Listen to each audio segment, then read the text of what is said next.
The broadcast is now starting. All attendees are in listen-only mode.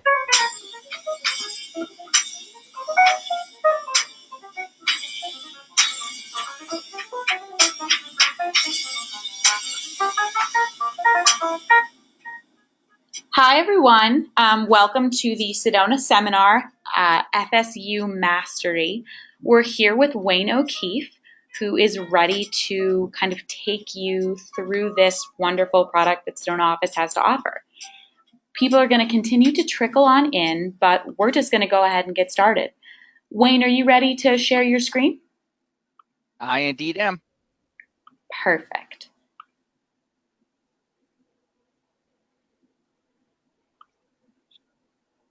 All right, sir, you should be all set.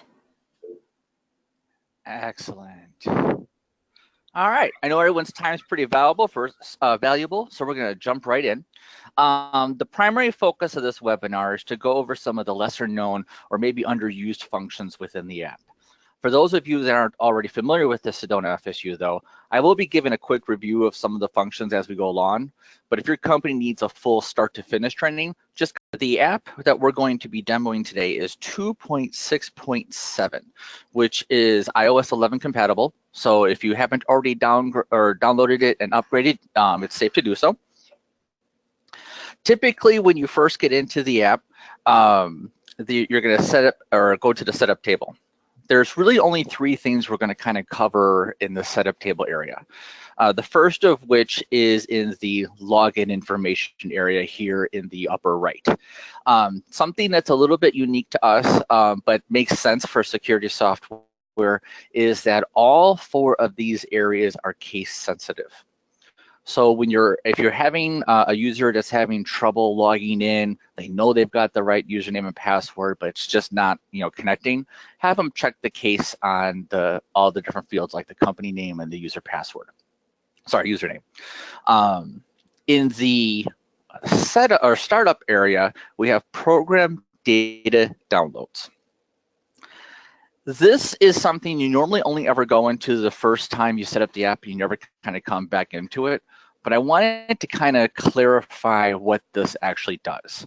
The SedonaFSU is a passive app, meaning it's not constantly streaming data, killing your bandwidth and sucking up your data plan. It only ever sends and receives data when you tell it to do so through a save or load function. In order to keep the bandwidth and the data usage down, certain setup tables are only downloaded on a particular schedule. And this is where you set up that schedule. You can pretty much set these up to anything that kind of fits your business model, with three exceptions. The general setup, the technician, and the parts really need to be at one for the app to function properly.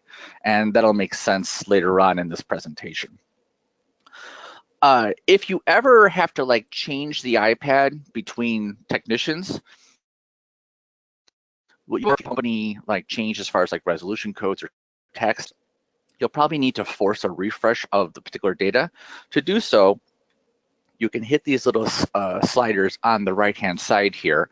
And what that does is it tells the app, regardless of what I'm set to on the schedule, the next time the app is closed and reopened, flush and refill the data for this particular section. Most of the time, the only time you're really going to need to do that, though, is, like I said, if you're changing the iPad to a different user. The only other thing we're really going to kind of cover on in the setup options is the download now function, which, although available for all the different areas, kind of applies mostly to parts. Where you can kind of run into an issue sometimes is with midday part transfers. So your technician turns on the app at the beginning of the day to kind of see what their schedule is going to be like. It will download their parts and all their inventory so that he has an updated copy of what his stock is. And then they go out, and during the day, he has to pick up a part for a later job. So someone back in the office transfers the part to the technician's warehouse, but when he goes out there to do the install, it doesn't show it's in stock, because it only downloaded the parts the first time that he loaded in for the day. He might need to refresh the parts list. And so that's why you would have to go into here and just hit the download now button to re-download the parts to get the updated quantities. The only other thing that we're going to kind of touch base on in the setup, though, is this download section here. This version of the SedonaFSU app was originally designed to replace paper tickets in the field. So a lot of the functionality that was built into it was keeping those tickets in mind. Whatever a technician does on a paper ticket, we want to be able to replace and completely do within the app. So service tickets, job appointments, inspection tickets are all kind of covered. But paper tickets didn't cover things like miscellaneous appointments. And most of the time you're looking at like a calendar or something for those types of events. So this is where in the main schedule, it shows all your job, service, but miscellaneous appointments don't show up on the list. And this is how you can get to see those. If you go to the download section here, it's going to ask you, do you want to just download the miscellaneous appointments, the service and job appointments, or both? And if you press on both, what that does is it'll sync the iPad's schedule or the schedule with your iCalendar. And then here's where you can actually kind of get a snapshot of what your schedule is and those miscellaneous appointments and what you need to do. So that's a way that you can see the miscellaneous appointments via the app.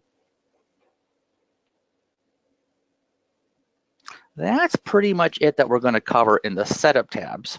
We're going to just skip over to the maps icon down here.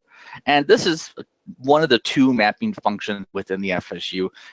Pretty much just gives you a general layout of where all of your appointments for that particular day are, so the technician can get an idea of where they'll be working. Going to skip over to schedule now. And this is now, and if you've been through any of my trainings in the past, you kind of know I use a lot of colloquialisms. So this is like the meat and potatoes of the app where the main function is. On the left-hand side, we have the scheduling board, and then on the right-hand side, we have the work order that we're going to be using. For the most part, the scheduling board's pretty intuitive. It shows all of your different service and inspection appointments. The hammers are your job appointments. It's going to, by default, show them in the schedule or in the order which they were scheduled. But there's a couple different things that you can do in here. If you need to look up a ticket, so technicians gets a call from the office and they have some questions about a service call they recently did. Well, in a world of a technician, they've probably done 20, 30,000 things since then, and they don't have it readily in their mind. So they might want to look at the ticket to refresh their memory in the notes. If you click up in the search option, you have different ways that you can look for a ticket that's in the technician's schedule. So if the office is saying, oh, I have a question about service ticket 26632. What it'll do is it'll filter through the actual schedule and find the exact ticket, so they don't have to go hunting for it and look for it. Then they can click on that particular ticket, read notes, and refresh their memory. Go, oh yeah, I remember that call. You know, what is it that you need to know? Another underused feature in the FSU app is the reschedule appointment feature. Now, a lot of companies might turn this off because they prefer to have the scheduling managed through the office. But for things like field managers, lead techs, subcontractors, rescheduling an appointment is actually an important feature. So that's what this little pencil down here in the lower left is for.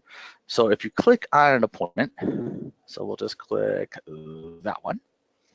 And then you click the little pencil in the lower left, it's going to make a little clock icon pop up. If you click on that clock and then you press the change button, it'll ask you, when do you want to change this appointment for? So I want to go, we're not going to be able to get out there till Friday.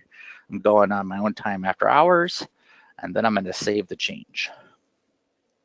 And that's going to move the appointment both in the FSU app and back at SedonaOffice, which kind of leads into the next part that I'm going to cover. Again, if you've sat through any of my trainings, you've heard this a million times, and I'm going to stress it again. This is probably one of the most important things that if you can get from any of my trainings is the feature I'm about to show. Because the FSU is a passive app and it's not constantly syncing and killing your data plan, it doesn't refresh the schedule automatically. There are several different ways that you can do this, though. Two built right into the app. You can either press on the blue eye next to any day and hit the refresh button. Or in most iOS apps, if you just kind of pull down on the menu and scroll down till you get the spinning disk, that'll refresh it as well. And now we can actually see that it updated, and there's my appointment as it moved to the 6 o'clock on Friday.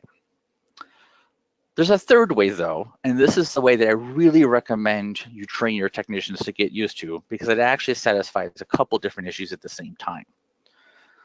Again, it's a passive app, so it's not constantly syncing data.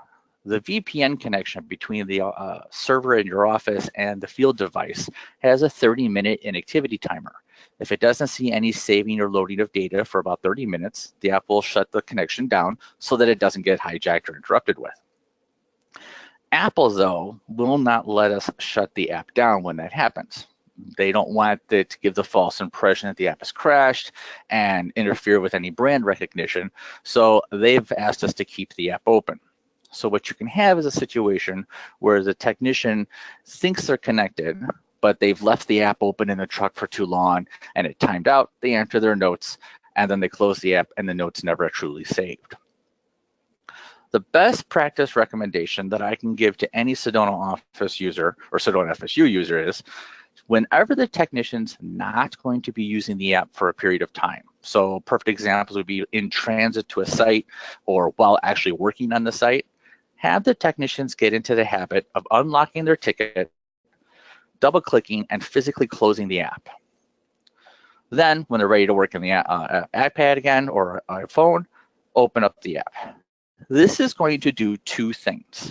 This is going to automatically refresh the schedule, and it's also going to automatically refresh that data connection. So if you get your technicians in a habit of closing the app in between service calls or while on site, they're going to be naturally refreshing that schedule, potentially, a dozen times a day. And the likelihood of them missing a schedule change is going to be dramatically reduced. Additionally, they know they're going to have a fresh connection with the servers as soon as they log in, so the odds of them accidentally losing some data because they took too long will also be dramatically reduced. As far as the schedule is concerned, that's pretty much all we're going to cover on the schedule side. So I'm going to hit this little arrow up here, which is going to shrink the schedule off to the side and give us a little bit more room to work in the app itself. Oops, let me go to a service ticket, not a job. So on a service ticket, I do tend to interchange the term service ticket and work order only because since the FSU works with inspection tickets, service tickets, and jobs, work order is kind of more of a universal, applies to everything type of a term. The first tab that pops up is the review tab. And here's where you get the bulk of your data for the FSU. It's kind of split into 4 different quadrants. In the top left, we've got some site information. If you click on this and drag up, you can see the customer information. So if it's like a corporate account and there's a headquarters you need to contact for authorization, it's there. This blue icon here, if you've never pressed it or were afraid to know what it did, is actually a GPS link where it'll export the site address of your service call into the GPS app of the iPad or iPhone and give you directions to your first service call. Obviously, this is a little skewed because that's my commute to work once a month. To get back to the app, we're going to click on that. Over on the right-hand side, you've got some customer level information, if they were in a collections queue, if there was any critical messages on the account, any site notes. These different fields only go up if there's actually applicable data in them. But I do want to take a moment to kind of cover critical messages. Critical messages in SedonaOffice are an absolutely great tool to convey information to office staff. It works really great. They log into account, pop-up comes up, and there's all the relevant information that's really important for the office staff to know. For field technicians, though, and specifically like service guys or inspectors, it's not really the ideal way to convey information to them. Sure, they can access the critical message, they can click in it to get a list of those messages, and they can click on it to see what that message is, but it requires a couple of clicks to get into it. And in the busy world of a service technician, the more things they've got to remember to do, the just more chances of something getting missed or overlooked. So the goal is to make your technicians' lives as streamlined and as easy as possible. So if you've got something that's really important for your technicians to know, something applicable to the field guys, a much better place to put that critical information is in the system comments. System comments, to find it back in SedonaOffice, right-click and edit the system, and it's the very last tab all the way to the right. It has notes and comments. Anything you put in that comment box will automatically print and show on every service ticket that is ever scheduled for that particular system. And it's a static box, so it's always here and it's on the main screen. So if you've got information that's important for your technicians to know, like in my little example here, checking with the security office before you do any work, this is a much better and more efficient place to put that information because your technicians don't need to do anything to actually see it, and it'll always be there for them. Over here on the lower left, we've got some basic system information. Most of this is pretty straightforward if you read the titles, but I do want to take a moment to talk about these blue sections here. There are about a dozen different features that you can turn on and off in the tech setup of the FSU. And one of my favorite features is the update system information. And that's what this is. If you see all these blue fields and the information is incorrect, the technician can actually click on the blue label, get a list of everything that's in your database, and fix it to the correct information. I'm going to pick a pretty dated panel there. I love that feature because if you've done anything like a system upgrade of a panel, say they went from like a 20p to a 21IP, but no one ever went back in SedonaOffice and updated the system, it gives the technicians the ability to go, oh, that's not what's here, and they can fix the information, and it will automatically go back and fix SedonaOffice as well. One of the top 10 useful features of the FSU is how it eliminates half the work. You no longer have to hire someone and pay them to do redundant data entry of everything the technician did on a paper ticket, because once the technician puts it in, it's automatically in SedonaOffice, and at that point, you're only proofreading. Maybe the 20p to the 21IP is not the best example because a lot of those parts are compatible, but if you had like an ITI Concord and they went to a 21IP, that's kind of really important for your technicians to know because none of those parts are compatible. And if he doesn't stock those parts on his truck, you want to make sure he has a heads up before he goes out there and walks in with the wrong parts. Over here on the right-hand side, now we have information that's specific to this particular work order. We've got who scheduled the service call from the customer side. If they're not available, we can click on contacts to see the contacts back in SedonaOffice. Again, technicians can make changes here. Anywhere in the app, you see the plus, minus, and pencil. That's add, inactivate, and edit. And they can make those changes. And once again, it'll go back and update SedonaOffice. Just as a personal tip, even though the feature's available there, you might want to consider when you're building your office policies to have the technician make some sort of note that a change was made. Only because for the alarm dealers out there, they might want to also check the central station to make sure the phone number or whatever was changed is correct on the call list as well, not just only in SedonaOffice. Down here in the lower right, our last little section on this page is we have our problem codes, sub-problem codes, and customer comments. Just kind of a helpful little tip. If you're not using sub-problem codes for any reason and or are looking for a way to get some more usefulness out of the app, because this is a static field, again, kind of my go-to. I love things that are always in the same spot because then it's very consistent and easy for your technicians to get used to looking for information there. You can, even though it's a problem code, you can really put anything you want in that data table field. Something that I like to use is kind of like a scheduling note. I'll have one that says like a 2-hour arrival window. So if it's booked at 10 o'clock, the technician knows, oh, you know, we can go between 10 and 12, I'm still on time. Do not reschedule in this particular example. So if I'm running late, I know not to bump this one. A firm time, I mean, the options are limitless as far as what you do here. And then last but not least, the customer comment. What are we coming out here to do? So now I'm going to start working in this particular ticket. Just like in SedonaOffice, where you have to open a ticket in the FSU, it's called locking the ticket. And once I have locked the ticket, no one else can get into this this ticket. Just like in SedonaOffice, if someone has a ticket open, no one else can get into it. And that's to prevent people from accidentally overwriting and saving data over each other. The first field that's going to pop up is our appointments tab, where I can just, press the dispatch now and put in the current date and time based on your time zone.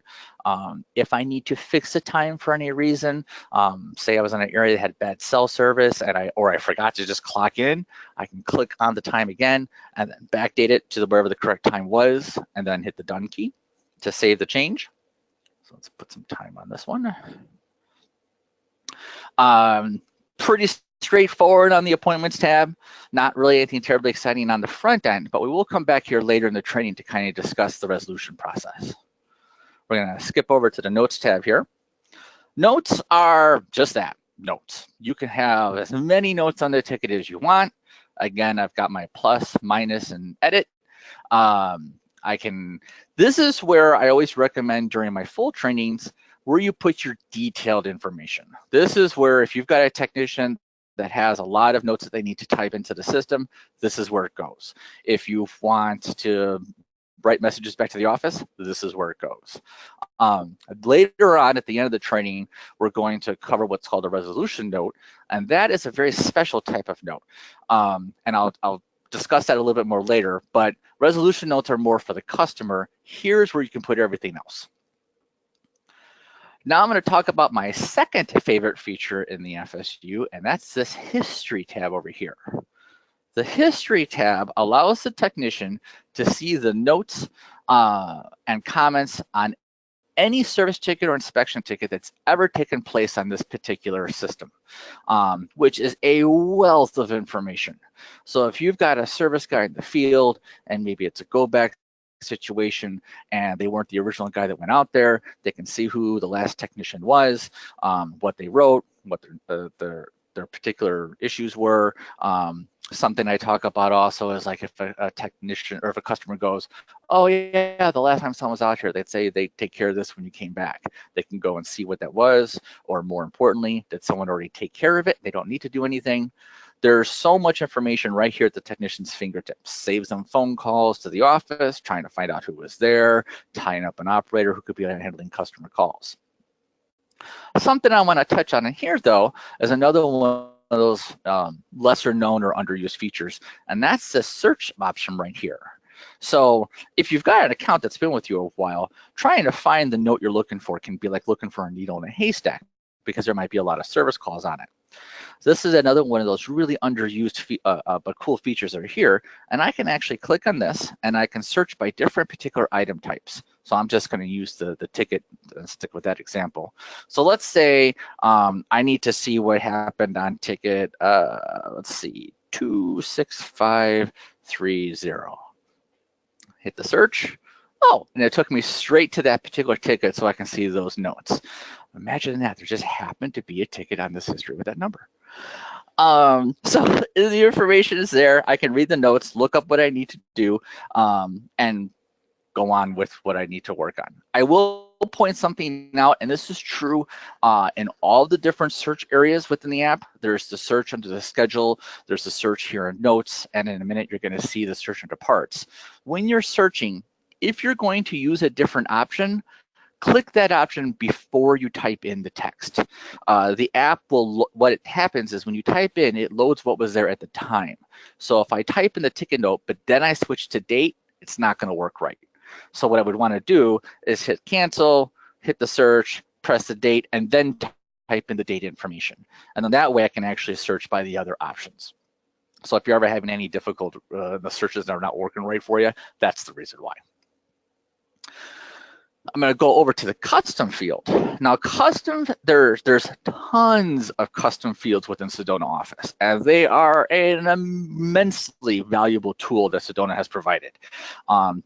the options are literally limitless, because we know that you could talk to 12 different dealers and ask them, hey, how do you handle this, and get 12 different answers. There isn't a whole heck of a lot of consistency in our industry, which is both great and frustrating sometimes. So it's not possible for us to think of every possible scenario that every single alarm company would be out there would need. So SedonaOffice provided custom fields, and they're all over the system. They're in system level, site level, custom level, but what shows up here is the service ticket level custom fields. Again, you can pick and choose whatever you want these pieces of information to be. They are a great tool and are handy for anything that you want. You can use them to push information out to the tech, like in the text field boxes, I've got one for download code. Or you can use them to collect information from the tech. Like in my check boxes, I've got, did I verify the signals on the zone that I just pressed were tested? Did I remember to clean up my mess? I kind of like these as a handy way of doing or reminders on things we need to do. So if the customer calls and complains, I can look, well, my technician said that he actually checked the signals. There's so many different things that you can do with these. I could do a class just on custom fields. Something that just a little suggestion out there for those people that also use Sedona Sync, which is my third favorite Sedona add-on. Start to think about adding a button or a checkbox on things called Do Not Sync. That would be a great way to design your syncs and go, hey, this one don't run our normal processes. So let's say, for example, you have a sync that goes out at the end of the service call that says, hey, just wanted to confirm everything's all done. You know, this is your technician, these were your charges. Let's say that there was an example where this project isn't finished. I need to talk to someone about what we need to do to finish it. It's not going to work the way it was designed. I can have a box called Do Not Sync, click it, and my sync will be set up to say, hey, check to see whenever that box is clicked. And if it is, don't send a sync on this one. And that will give me time to talk to the office and go, oh, yeah, they didn't get that message saying everything was done because I need to talk to you. And you can use that again anywhere in the SedonaOffice. We're going to go over to parts. A couple things to talk about in parts. First, and probably the most important thing to know about in parts, is it is a two-step process to add a part. If you ever have a technician that's going, I know I put that part on my FSU and it's not there, most likely, most of the time, it's because they accidentally forgot the second part or didn't even know there was one. So we're going to cover that real quick. So I'm going to click the plus button over here, which is going to unlock my search button. And it's going to bring up the part lookup. By default, it's going to show in stock and begins. What I've always instructed my technicians to do in the past is, honestly, do the exact opposite. Do all and contains. The reason for that's going to make sense in a couple of seconds. With contains on the product item, there's a dozen different ways you can enter a part in SedonaOffice. Does it have the dashes? Does it not have the dashes? Is it an ITI Pro 6000? Is it an ITI Concord? Is it a version 3? Is it a 3? Because of that, it can be sometimes difficult finding the right part you need back in SedonaOffice unless you have a very consistent format that everyone's familiar with. So usually what I recommended my technicians to do is to use contains and put in the biggest part of the most solid part of the description. So if I'm looking for a 123A, I could just type in 123. In this particular example though, I'm just going to press A. And I'm going to see, oh, Sedona thinks I'm out of stock on these two particular parts. But I at least know that is the part I was looking for. So it didn't show up before not because I had the wrong part code, but because it didn't think I had any in stock. But I'm going to click in anyways to show this next feature. This is probably one of the coolest features in SedonaFSU when it comes to parts. And that's this little blue eye right here. If I click on that eye, what it does is it doesn't give me details about that part. It actually checks the Sedona stock on that part in all active warehouses that it exists in. And if there's any that currently have stock, it'll show it there. So I don't have this part, I need it. I can now see there's 2 back at the main warehouse, and I can call up someone and say, hey, can someone run me out this part? I really need it, so to prevent a go back, that would be great. Or in this example, I can see Tim's got one. I know he's working down the street. I'll just go grab one of his. Now, something just to note, it does not let you pull stock from a different warehouse. It's only checking the status. So someone back in SedonaOffice still actually has to do the transfer portion, but at least it lets you know, hey, I can get this part. Or the opposite. No one's got this part. It's not in any warehouse. Might as well cut my losses. We're gonna have to return later once we order the part, and maybe I can get a head start on my next job. Here I have an opportunity to change the descriptions, update quantity, prices, and enter locations. Pretty straightforward. This completes the first step of adding a part. And here's the part that a lot of technicians, especially when they're brand new to the app, sometimes don't know to do or have forgotten to do. I need to click the part a second time, and that's what unlocks the Add Parts button, and I press the Add Parts. Mine's set up to warn me that I'm about to go negative. I'm going to say OK. Now the part has been added to the service ticket. Had I not done that second step and I had gone to another tab and then gone back, my part would have been gone, and I would have been like, what the heck? I know I added it. Another one of those kind of really cool and underused features in the SedonaFSU is this View System Equipment feature down here. What this does is it displays a list of all the parts that are currently on the equipment list back in SedonaOffice. Really handy if the technician's going out to a panel or a system that they don't normally stock parts for. So we'll just go back to our old ITI Honeywell conversion. Well, it's not ITI anymore, but you know what I mean. So let's say I'm normally a Honeywell dealer. I've got tons of Honeywell stock, but I'm going out to service a takeover of an ITI system back in the day. Don't stock those parts. Might want to look at the equipment list to see what's up there. Problems with supervisory could just simply be a battery. That also could be a dead transmitter. So I want to bring one with me just in case. And this is a great way to see the parts that are on the system. Our next hidden feature is actually replacing parts. So I'm actually going to add a part, but this is replacing one off the equipment list. So I want to take the old part off the equipment list and add the new part in its place to keep my list current to what's currently on site. To do that, I'm going to grab the part, and then I'm going to drag it down over, if my iPad cooperates with me here, drag it down over the part that I've added. And it's going to say, oh, do you want to replace that part with this part? And I'm going to say yes. I know in my example, those two do not normally coincide with each other, but, and then what this is going to do is it's going to flag Sedona, hey, at the end, when you're adding this part, don't forget to take this one off because this one replaces that one. So that way it'll keep your equipment list up to date, keeps all your information fresh and current. The other tab over here pretty much works the exact same way as parts. It's a two-step process. There's first a search phase, and then I click on the item to add it. And this is where you're adding all of your other charges that you might use. Things that aren't parts or labor. Tolls, parking, permits. If it's a distant service call, you might have an overnight stay or a rental or something. This is where you can pass all those particular charges on. So, keeping with the flow, I've added my parts, I've reviewed my notes, I've checked my history, I've looked at my custom fields.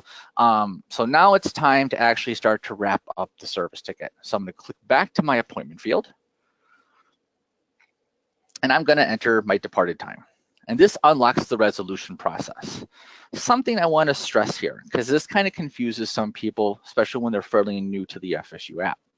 You have three options here as far as the resolution process. You have resolves ticket, go back, and other.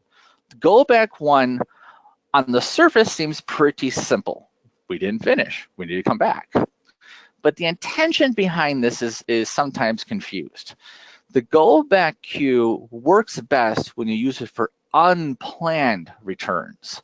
So we thought we were going to finish this today. We didn't. We ran out of time or parts, and we need to come back and finish it. So I'm going to flag it as a go back. This flags it a bright orange back in SedonaOffice.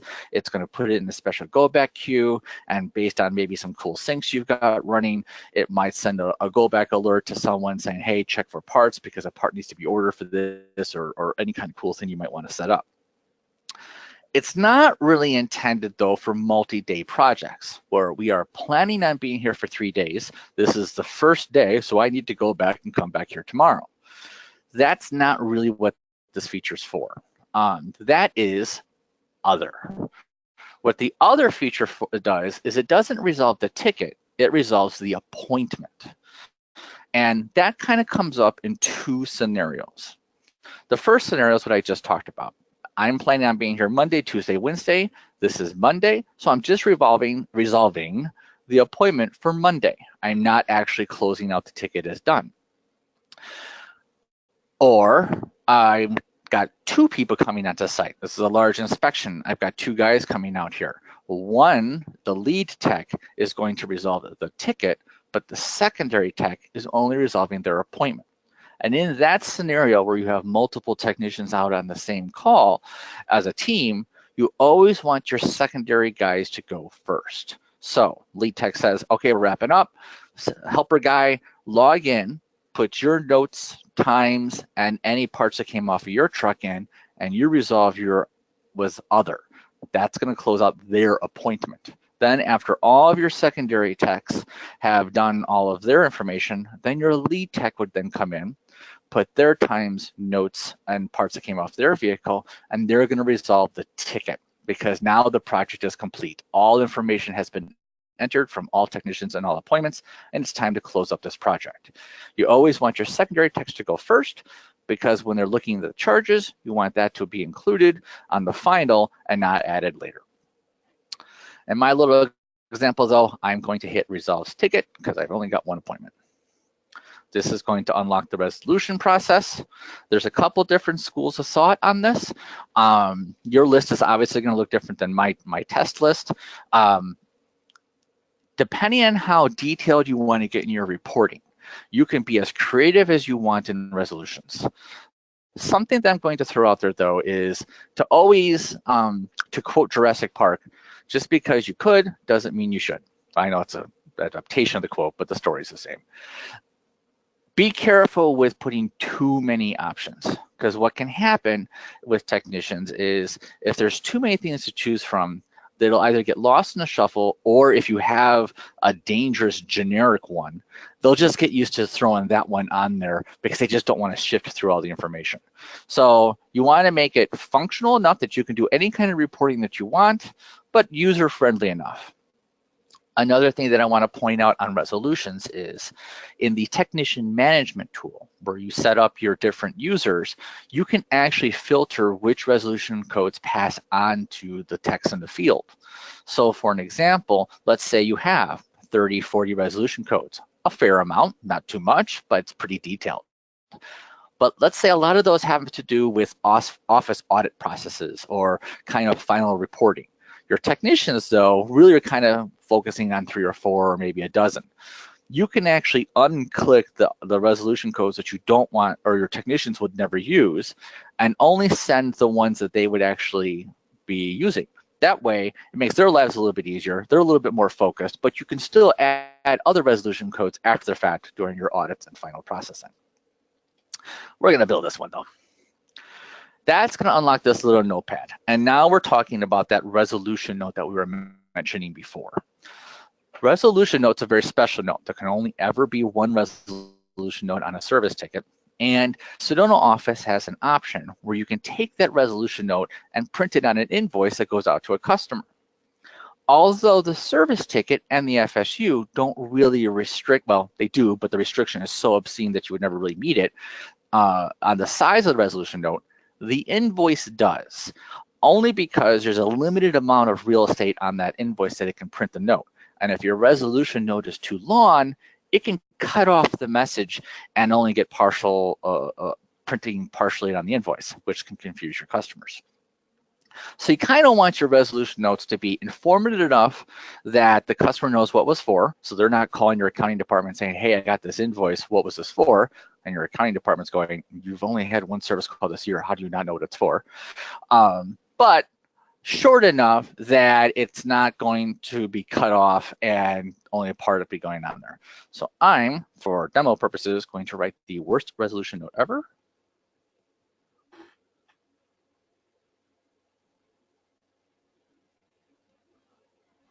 And then finally, I have to hit this little button to save it.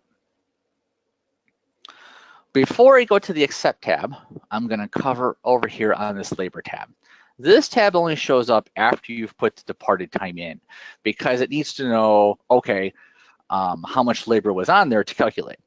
If I click over on the Labor tab, these are some features that you can turn on and off called manual labor. Allows your technician to adjust the labor rate on the service ticket beyond what the actual time say. The example I usually give for this scenario is technicians on site for 3 hours. During that time, though, they got a call from the office and spent a half an hour on the phone with the office talking about a completely different customer situation that had nothing to do with this scenario. So you don't want to change your times because you were there for 3 hours, but you don't want to bill the customer for the full 3 hours. So here's where you can click the manual labor rate and then adjust the time accordingly. One of the main things I want to point out on this screen, though, is with the service fee option. Here's where you, like, say this was a return trip and you've negotiated no trip charge, you're just going to charge straight T&M like the technician never left. Fair for the customer, you're not really losing, everyone wins. If your service fee, though, included any portion of labor, which most of ours do, so for example, let's say it included the first half an hour and then it was every 15 minutes after that, when you unclick the service fee, it does not put that included time back into the ticket. So if that situation ever comes up for you and your technicians, make sure that if they click off the fee, that they click manual labor and add the time back into your hours so you don't accidentally give them the extra labor away for free as well. And now we're going to go back over to the Accept tab. The Accept tab is the final tab in our normal service ticket that the technician is going to be working in. Here's where they can see the summary of the charges if you've turned that feature on. It's one of the dozen. If this was a situation where there was a warranty in place or a service level, but this particular service call wasn't covered, water followed a pipe, dripped into a smoke and shorted it out, this is where the technician can click the overrides and force the service call to be billable. If you've turned on the credit card and banking information, they can click on the blue eye to see if there's a credit card on file and select it as authorized to pay for that particular service call. If they don't, or want to use a different one, you can hit the green plus and enter the information for a new credit card. If you actually have one of the swipers, they can swipe the credit card and it'll auto-populate all the information in here for the technicians. They don't have to type it all in. Something to note, though, with the payment of the credit card. The FSU does not run the charge. It only buffers the information for later use. And the reason why is during the process, the technician can only bring the ticket up to the point of resolution. They cannot close tickets from the FSU, and that's intentional. You always want to give your office a chance to fix things. If a technician forgets to add a part, if they forgot to adjust labor, they can always go and fix it in the office before that final invoice is generated and the ticket is closed. So you don't want to be running your charges now just in case the office makes a correction later on and you're issuing credits or additional charges. So it buffers the information and sits it in the background. And then that way, when the invoice is finally generated and the ticket is closed, Sedona knows, oh, I've got credit card information for this. And if you're set up with banking automatically, it'll automatically set the charge up and run it toward the invoice. So you don't have to re-enter the information. The whole entire process will be automatic. Last down here is to get the signature function. You can click the signature, and there's a couple different ways SedonaOffice or the FSU can be configured. You can either have a pop-up that says your terms and conditions. You probably saw before there was a link underneath. You can have a link to your terms and conditions. You could have both. If you don't have this feature turned on and you want, just give us an email and make a ticket saying you need to turn on your terms and conditions. I'm going to hit the agree button, which is going to take me to the signature where I can put in my signature, and then I'm going to hit complete.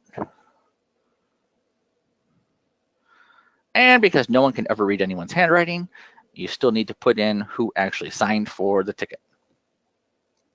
Oops, I meant to say Bob, not Tob. Now, up until now, I, as a technician in the field, can still fix things. I have not actually hit this accept button yet. So if I forgot to add a part, I can go back and add it. If I need to adjust my times, I can go back and change it. If it took me a while to find the customer to have them sign, and I was sitting around for 10 minutes, and I want to charge that customer for it, I can go back and adjust my time and add the 10 minutes real quick before they hit the final accept button. So I'm getting paid for that time I was sitting there. Once I hit this button though, now anything charge related is locked on the FSU.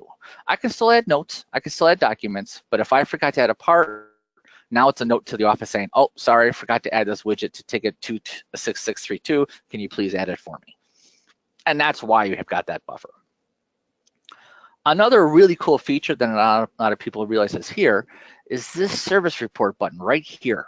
The service report button is for those times where you actually need the equivalent of a paper ticket. Either you have an old school customer that just likes having a receipt, or maybe they need to turn something into the accounting department to have a charge authorized. If you click this service report, what it does, and then say get report, it creates a PDF attachment of what the service ticket would have looked like had there actually been one. So now when I click over to documents, I'm going to see under the ticket, service, field service ticket. And I can click on that, download it. And now I have a service ticket. So another feature that's within the app, but it's actually not an FSU feature, it's an iOS feature, is this little button here. And you'll see this in a lot of different apps. And it's kind of Apple's export and do something with button. So if I click on this, I have a couple different options. If I have a wireless printer, I can print it, or more commonly, what you're probably going to be doing is emailing it to the customer. If you click the email button, it's going to take whatever document you had open and automatically attach it as an attachment, so you don't need to go hunting for it in the app. I just type in the customer's email address and hit send, and now they have their copy for their records that they can print. You can actually take documents and add them at a different level. So site, system, or a service ticket based on which camera that you pick. So let's say had false alarms from a motion sensor and customers are under warranty, but you found the culprit. You want to actually take a picture of it so that there's records as to why this service call is chargeable and not covered under warranty. So I'm going to take the little blue camera next to the service ticket. It's going to say, do you want to take a new picture? I'm going to say yes. Loads the camera app. And there's my culprit for why there was a motion sensor activated. So I'm going to take a picture of that. I'm going to hit use photo. And when you're adding a document, you always need two levels of pieces of information. You're going to need a type, and your list obviously will be different than mine. And then you need a description. Typically, you want your descriptions to be as detailed as possible, because after you've had SedonaOffice for a while and you've accumulated dozens, if not hundreds of documents, trying to find one you might need later on would be really difficult. So the more detailed you get in general, the better your life's going to be. Then I'm going to hit the upload button. Before I do though, this is another one of those less known features. By default, the FSU app tries to save your data plan, your bandwidth usage. So it's automatically going to compress the file when it sends it over. And rarely do I ever have a situation where I ever need to manually override this. This has typically worked out great for everything that I need to do with the app. But there might be some times where you do actually need a really detailed picture, a floor plan, wiring schematic. So you can actually drag this all the way to 100% to keep the original format intact or even change the format. For us though, we're just going to upload it. And then I'm going to get a confirmation message. Yay, it uploaded. And then if I click off and back into documents to refresh my list, now here's my new picture that I just uploaded, and I can verify that it's intact and all there. Just a couple examples of things you might have, like on a site level. You might put, oops, no, not taking a picture. I'm gonna look at the old one. You might have something like a floor plan that a technician can use to see where device locations are. Maybe on a system level, you might have something like a cut sheet. If you notice, it's asking me to download every time I click on one of these device documents. And again, that's because we're trying to save your data plans. It does not automatically download every single document on every single service call that you go out on. It downloads a list of what's available, and you can pick and choose what you actually need to download.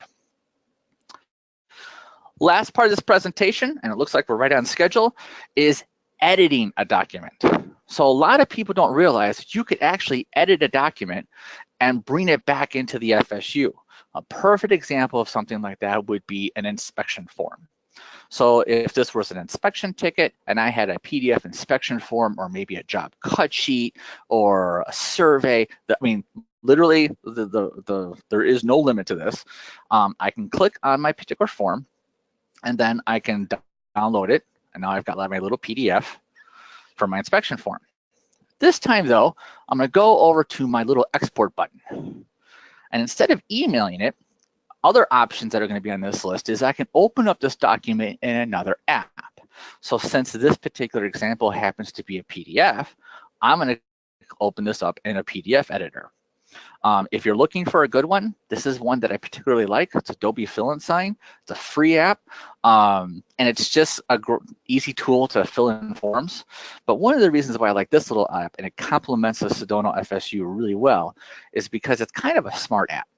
This particular test form is just something I randomly found on Google, and it's not an official PDF form, it's just a PDF.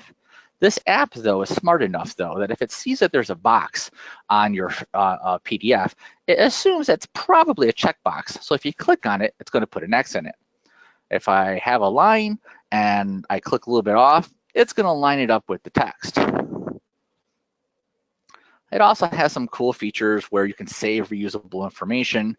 So if I'm constantly putting in information like my name, I can put it in there. If I have a stored signature, I can throw that on there. So it's just a cool little app, and it really works really well with SedonaOffice. Sorry, SedonaFSU. So I'm going to save my changed document, and I see it there, and open it back up. And now, because like I said, this is an Apple feature, not an FSU feature, I have that same button. And now I'm going to say, all right, I want to stick you back in SedonaFSU. So I'm going to click this, and that's going to say, oh, I see you're trying to bring a document in from another app. Where would you like to put it? So I'm going to take the service ticket, and it's going to give me a list of all the tickets in my schedule. I'm going to pick the one that we're working on right now. Again, I still need those two pieces of information. So type, we're going to do inspection form, description, probably would have said October 2017 inspection, and then I'm going to hit upload. If you're doing something like a generic form, I kind of recommend usually you save them with the ticket so that the inspection goes, the report goes with the ticket that it actually applied to. So that way when you're looking through histories, you can actually see the one that went with the right service call. So now again, if I click on schedule and click on documents and to refresh it, I see my form, and there it is. All filled out and completed, saved in SedonaOffice, both the FSU and SedonaOffice. So again, you don't have to pay another person back in the office to sit there and scan everything the technician filled out. You can have it right there, technician adds it, one-stop shop, all taken care of. One of the biggest underused features in SedonaFSU is this. And as long as you can find an editable app for whatever document type you're using, it doesn't matter what the document is. It could be an Excel sheet, it could be a PDF, it could be anything really. And it'll let you save it back into SedonaOffice. Now that is pretty much it. Last part is I'm going to hit unlock, which is going to bring me back to the main review tab. I'm going to get my arrow so I can go back to my schedule. Oops. I'm going to hit the wrong button. That's what I'm going to do. I'm going to hit the arrow so that it brings my schedule back. And now I would move on to my next service call. I am right on time. We have about 5-7 minutes left. Let me see if any messages came through on the chat. None. Wow, awesome. That means Hang I've on, answered Wayne. We all of got your some questions. questions. I I thought it know. was just so There are a amazing that lot. nobody had any questions. Oh, that All is great. right, throw them at me, Sam. What do we got? All right. I'll click it. Will the iPad calendar be synced with the service schedule in SedonaOffice? No, it is a on-demand feature. So it is something a technician would have to remember to sync, like every couple days or weeks, or depending on how far your schedules go out. It's not a live syncing. We do a lot of things to make sure the app doesn't go amok in the background and all of a sudden you get this huge cell bill that your data plan just got killed. Everything like I said, it's a passive app. So everything's pretty intuitive where if I want to do something, I have to tell it to do it. Okay. Do you recommend using an iPad over a Surface? This app right now is only available on iOS. So it would have to be an iPhone or an iPad. There is a legacy version of the FSU still supported by SedonaOffice. That's a web version. It does use Silverlight though, which is kind of a dated programming language that Microsoft will be discontinuing soon. So if you're using a Surface, you would have to use the other version of the app, and we'll support it as long as Microsoft lets us. But for right now, those are your only two options. Let's see. Is this the new FSU model? At the latest users conference, they said it was being rewritten. I think that's what that said. Okay, so yep, no, I know what he's talking about. So this is the latest model that is available for public usage. This version 2.6.7 actually just came out yesterday. There was a minor update in it for another customer. The version that he's referring to is like Gen 5. So think of the iOS as Gen 4, the web version is Gen 3, and I'm probably one of the few employees old enough to remember 1 and 2 back in the days. The Gen 5, which is in production right now, is really going to take the FSU to the next level. A lot of functionality that's more SedonaOffice oriented, less service ticket oriented will be added in. And one of the main features is it's going to be both Android and iOS compatible. However, it is not in customers' hands yet. It's still in development. And shameless plug, but the best place to find out / get your hands on that before everyone else is the SedonaOffice Users Conference coming up in January. And our early bird special is ending on October 31st. I will continue asking questions now, Wayne. Is the history search function going to be available to office staff on the desktop, not just FSU? It already is. The search function. The history information is there. So if you open up the service ticket back in SedonaOffice, there is a tab for history, service history. You're right. I don't think there is a search function there. I will write that one down. Perfect. All right. Can the iCalendar events sync to the FSU calendar, or is there only one way with FSU schedule syncing to the iCalendar? Right now, the only way to sync it is, if I understood the question correctly, is through that download button. I have to admit, this is probably a question I get a lot. Let's see, time permitting, yes, we have a couple minutes. So there was a workaround that I invented for my technicians back in the day. Because I liked the idea of having everything in one spot, what I did is I had actually made what I called a placeholder customer in SedonaOffice. The customer was just named placeholder, and then I created a site, a different site for each thing that I typically would use a miscellaneous appointment for. So I had one site called office meeting, one site called warehouse, et cetera, et cetera. And then I created a ticket within those sites for all of my technicians. So if I had an office meeting come up, instead of using the miscellaneous appointments in SedonaOffice, I would actually create an appointment on my office meeting ticket. And then that way, it showed up in their schedule here. They didn't have to refresh it. They didn't have to update it. And because the site was called office meeting, instead of the customer's name, it would say office meeting. And it was a nice way for those technicians to actually go, oh, I've got a meeting today. And again, like I said several times in this meeting, anything to streamline your technician's life is just going to make everyone happier. That's something that I've recommended to a couple of customers. It worked really well for me. If you are going to take advantage of that option, a couple pointers that I will point out is you'll want to make a different service level and service service company to put these placeholder tickets tied to, and talk to your accounting department and have them create like a fake GL bucket to dump information into. So that way any WIP or anything that's tied up on these accounts or on these tickets doesn't accidentally inflate your real numbers and goes to these fake buckets that your accountant can clear out. And it just keeps your reporting separate, and it keeps everything separate so that you can have your real reports and still take advantage of this little option. Okay. Is there a way to have all customer documents show as documents on the service ticket, or can text only see the specific documents added to the FSU ticket? Okay, so there's a couple different options when it comes to documents. So by default, a ticket can see ticket level docs for that specific ticket, or any system doc or any site doc. We don't include customer docs only because then it gets overwhelming, because there's so many things that could be on a customer level that don't really apply to a technician. So the idea is to try to keep it focused and streamlined and make it easier for the technicians to find what they're looking for. There's a different ways to filter it though. Probably the easiest out of the box way you can do is to play with security settings. So some customers will make the technicians a level 2, and anything the technician is supposed to see is a level 2, but their office staff, they'll make it a level 3, so it doesn't clutter up the FSU with extra documents, and they can filter to level 3 for the office and the level 2 for the field guys. I see a lot of customers do that because it's really easy and simple to do. You can get super creative with other ways, as far as like using sync to automatically add and remove documents so that they're there for a temporary service call. Way too much detail into that to get into this training seminar. Send me an email if you want information more on that.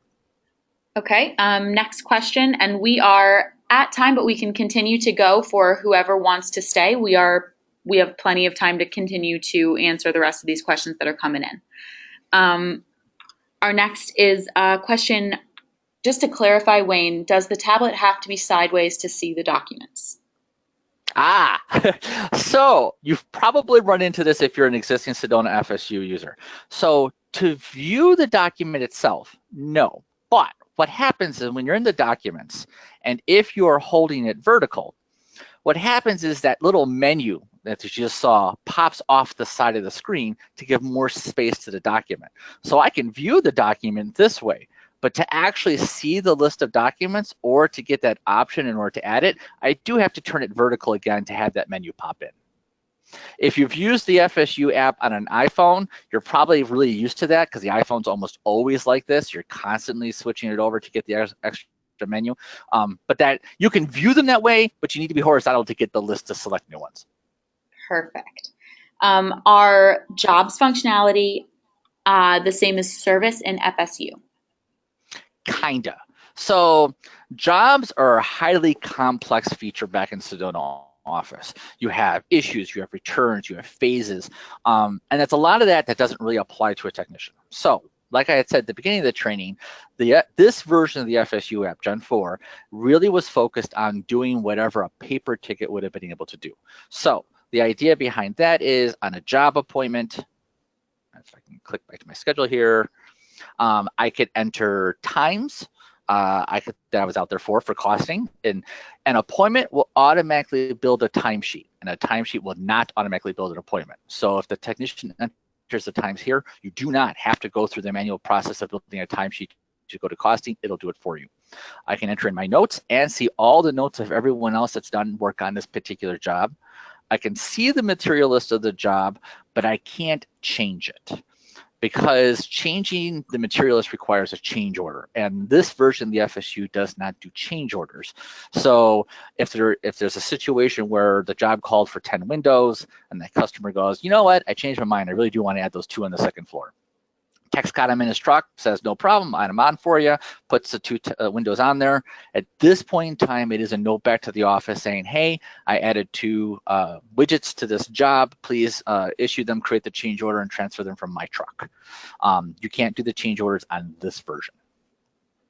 Perfect. Mike Ash asks if you can get a copy of this presentation, and just as a reminder, everyone, the presentation will be posted online under our resource page with all of the archived webinars, and I'll be sending out an email with all of that information stated much more eloquently in the next 48 business hours. So I would say look for it on Monday. All right, moving on down the line here. On the first page under contacts, can the technician view the contacts and phone numbers that have been added to the account? Yes. So when I'm on a service ticket, let me unlock this. And since I closed that one, let me go into a different one. Oh, actually, I didn't need to lock it to get the contacts. I could have just gone and clicked right into it. So the contacts is pulling the site level contacts from SedonaOffice. So as long as they're listed as a site contact for the system that we're doing a service call on, it should be here. And then I do have the plus minus add. I can add more, or if I see like, this person maybe was issued a new phone, so I want to update their phone number, I can click on the edit button, fix the phone number,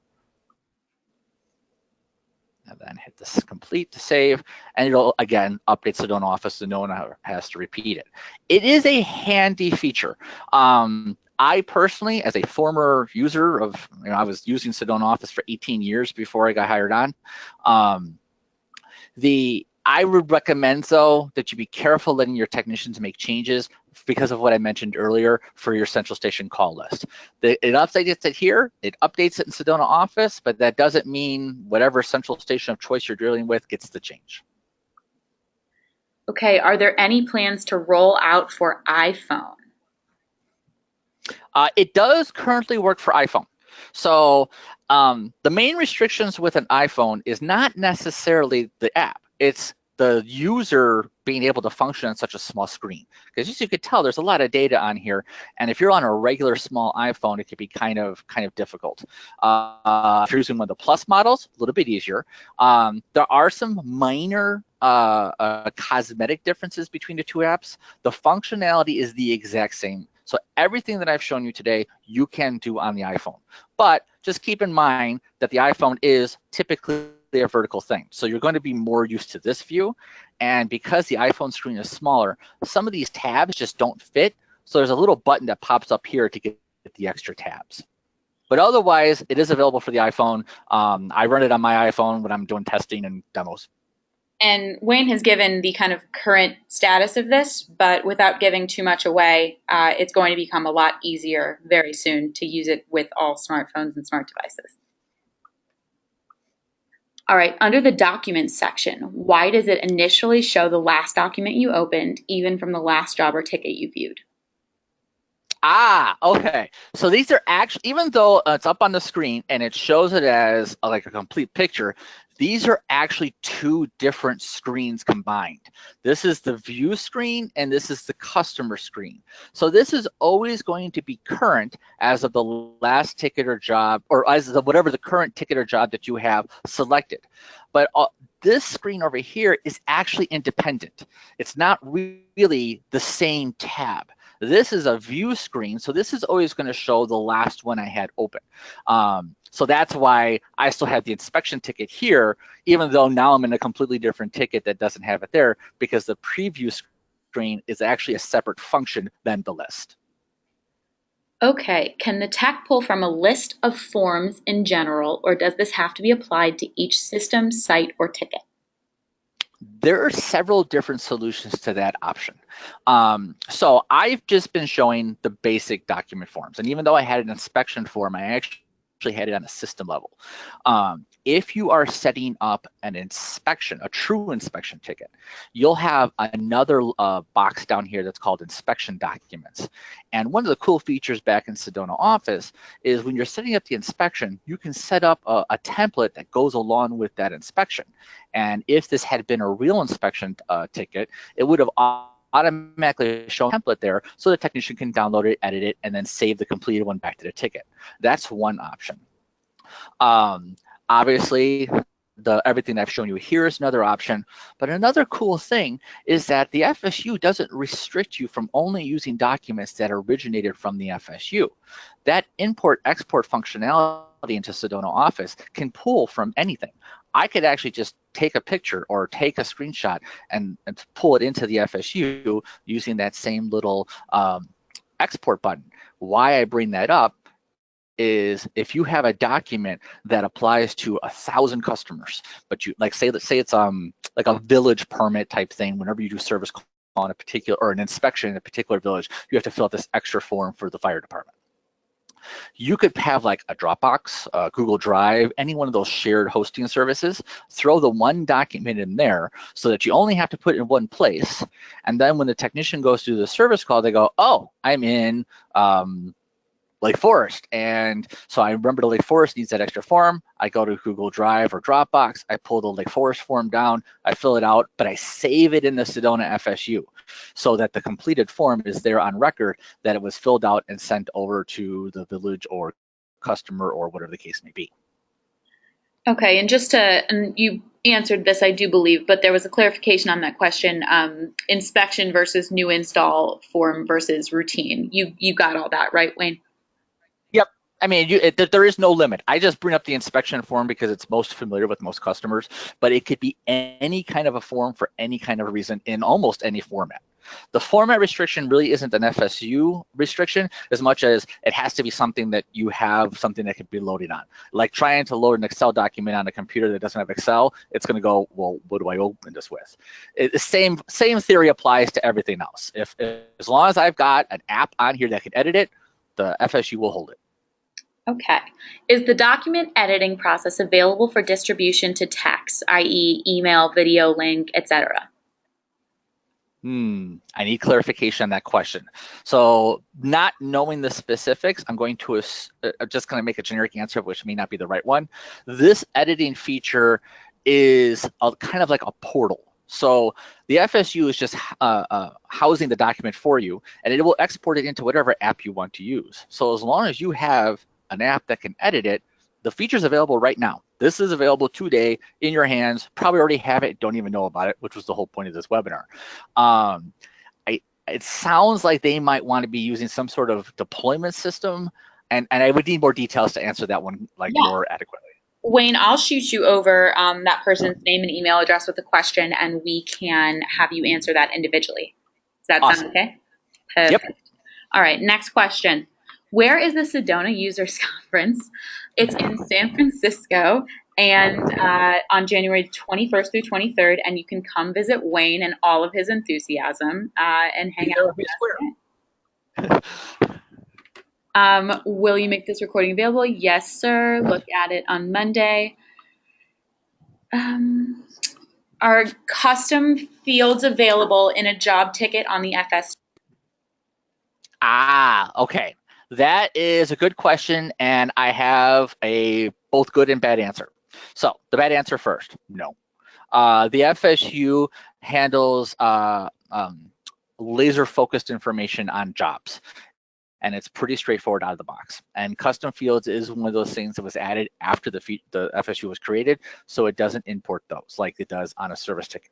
That's the bad part. The good part, though, is I believe there's always a solution to any problem within SedonaOffice if you're creative enough to find one. If you have Sedona Sync, one of the things that I had set up for my technicians is a sync that ran whenever a job was created, take the custom field information and copy it, paste it into a note on that job.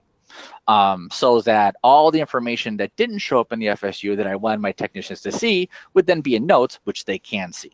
And then it was that all my technicians knew, oh, I'll look for that note that's got all the custom fields on it. If you need help setting up something like that, just let us know. It's pretty easy. All right, Wayne, do the miscellaneous appointments have to be downloaded each time the user signs on so they have played the most current miscellaneous appointments displayed? If you're using the iCalendar export function, yes, you do have to. It is a manual syncing process. You have to tell it when to look. Okay. Are there any plans to allow the listing of multiple technician schedules, like manager mode? I have heard a rumor that is one of the wish list items for Gen 5, but I can neither confirm or deny that at this time. Nor can I. All right, last one. It was just a clarification via the iPad FSU app. And again, no confirming nor denying, but cough, cough, confirming. All right, everyone. Thank you so much for attending this webinar. Wayne, you want to sign off here? Yep, I am good to go. Thank you very much for visiting. If there was anything that I went through too fast, or if you have any follow-up questions, as Sam said, just shoot us an email and I'll do my best to answer. Awesome. Have a great day, everybody. See you all at the Users Conference.